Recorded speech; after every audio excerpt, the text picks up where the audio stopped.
Hi! Ayan, bumali ako ng seaweed sa TikTok. So, yeah, try natin sa plain rice lang. Kaya ng ginagawa ng mga Japanese.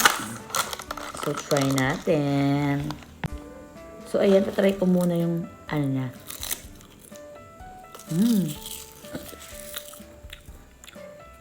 Alat.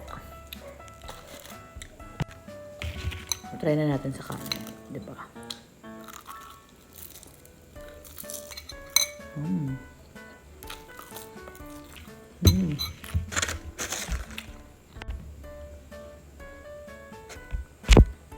O, ano nangyari?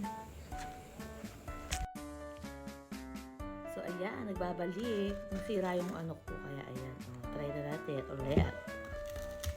Kaya pala yung mga Japanese, bet na bet nila, ang ulam lang nila is seaweeds.